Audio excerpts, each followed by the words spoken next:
right, guys, how awesome does that thing sound? It's hard to replace the sound of a V8, that's for sure. All right, so I want to show you what it's like to own a Ford Raptor. Let's do this. 2024 Ford F-150 Raptor R, supercharged V8. Such a beautiful vehicle. Just incredible. Beautiful interior. Love that right there. So cool. Such an awesome truck. You know what's funny? The video really picks up the red here, but in real life, this is just barely red. It looks more like that in real life, where when you move the camera like this, it looks more red. But anyhow, 1,600 miles in the truck. Love it. Payload, 1,292 pounds. It's been a great truck, honestly. Absolutely incredible truck. An incredible amount of capability. There's nothing in the market today that has the amount of off-road capability and just visceralness of this thing. So what would I say with my 1,600 miles of ownership in this truck? Well, what I would say is there's nothing to compete with it. Ram had a competitor, the TRX, but they don't make the TRX anymore. This is a sweet truck. It's kind of in a class of its own right now. The RHO is going to be a really capable truck, no doubt about it, but this still has a much more superior suspension. The dual live Fox 3.1s with the travel and everything, this is still a little bit better, more capable suspension. The power in this thing, there's no competitor. It'll be interesting to see if there is a future off-road truck that has more than 700 horsepower or faster, quarter mile, 0-60, just more off-road capable. We'll see. I don't know if someone will come out with it, but we'll see. I don't see Ford needing to make many changes. I mean, there's always ways to little updates. What I'd like to see for 2025 or beyond, love to see a little bit louder exhaust. I'd like to see hear a little bit more supercharger whine. I would like to see Blue Cruise hands-free driving in this truck. I would love to see the ability to maybe put 39-inch tires on this thing without any modifications. That'd be kind of cool. I would also like to see a little bit more distinguishing features on the R versus the standard model Raptor. Seating is nice, everything's nice, but just a little bit differences. Maybe even a different hood, maybe different bedside, something. I'd love to see that. Let's fire this beast up. Sounds incredible. Smooth idle. Sounds incredible. Pages are nice that load up. This is one of my favorite options, performance view. And this is a really cool option that is available on the 24 Raptor. I think this is phenomenal. Just curious. So let's see what we got for fuel economy over 1,100 miles of ownership. So I reset the first 400 miles, but over 1,278 miles in truck ownership, I averaged 10.4 miles per gallon.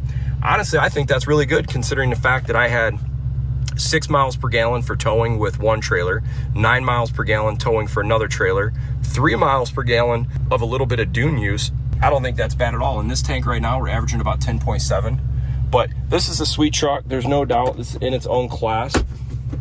I will be curious to see what they do for 2025. Will they add Blue Cruise? That will be an awesome feature. I think the lane keeping is really great on this truck. Also, fortunately, I've not had any issues with the sunroof on this truck. This has actually been really quiet, no rattles, no squeaks. It's always in the garage, so I don't expect to have any water because this truck has never had water on it besides just getting a wash.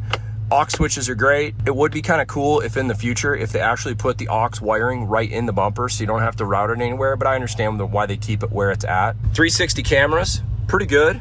I would like to see a continued amount of resolution, especially at night, but it's still really good. I've never used the park assist. I've never used the hill ascent.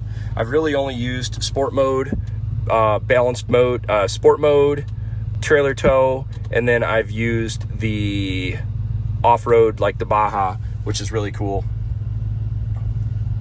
I'm really glad also that Ford for the Raptor R gives you the option of two-wheel drive where you can't actually get that.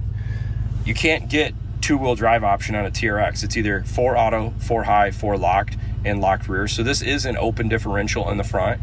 And I know to some people, they're really bummed out that this has an open front differential. But for someone that's actually had Raptors with open and locked or open or torsion front differentials, I actually prefer open front. Because to me, the only time where the torsion front differential really comes in handy is rock crawling or in areas where you're in deep mud, and I never plan on using that anyhow. And if you're snow driving in the wintertime, I think that torsion differential is a little bit difficult and kind of makes the driving experience a little worse, honestly. The carbon fiber in this truck, I think, looks awesome. They did a really great job on that. Just overall, I think that the Raptor R, I didn't really see any weird fit and finish issues on the interior. All the stitching looked good. I didn't notice anything that stood out. The seating that is very comfortable. The speakers in this also, to me, I think sounds really good, but some people would maybe argue and say it does not sound good, but I think it actually sounds pretty decent. I'm sure there's better options out there, but I didn't think it was bad at all. I thought it was a lot louder than my 2021, and the 2021 had the speakers in the headrest. It had the speakers in the headrest where this one does not. But overall, I thought the sound system sounded pretty good. Apps-wise, I only used Apple CarPlay. Settings-wise, I played around with a few. I put on like the max, I turned off some of the stuff. Like, I'm not a big fan of the easy exit for getting in and out of the vehicle. I will tell you the quiet start works really great for starting up. That does make it a little less obnoxious. I never tried the trail turn assist, but that is a pretty cool feature, and I did do that on the Super Duty, and it worked really well. So the real question is, after 1,600 miles of ownership with the 2024 Raptor R, would I recommend it? Yeah, I really would. I think this thing's incredible. I've had, as I mentioned in other videos, I've had all the generations of the Raptors.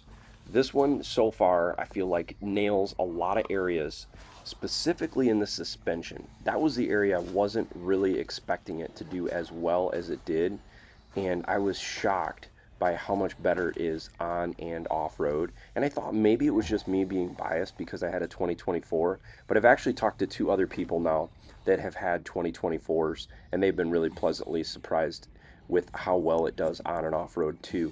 The dual valve suspension with the extra rebound control is a huge improvement on and off-road. And then it's just the little fit and finish things, just the little changes on the headlights and taillights. And some people don't care for it, but I think it's a huge improvement. There's still areas for improvement for Ford. I'd like to see continued improvement on some of the fit and finish around maybe the corrosion on the shock issue and some of the other small fit and finish things, but they nailed it, I think, on the B-locks. I really like the new front end. I love the new front bumper. The 5.2 liter engine is just incredible. It seems to be pretty robust. I mean, you've seen what Whipple just released recently, where you can just strap on an extra 250 horsepower without much effort being put into it. So I hope you've enjoyed the content I've been bringing with you guys on the new Raptor R, and I've got a few more videos I'll be posting, and then I'm going to be bringing a new off-road vehicle to you guys soon. So anyhow, I hope you enjoy this video. Thanks for watching.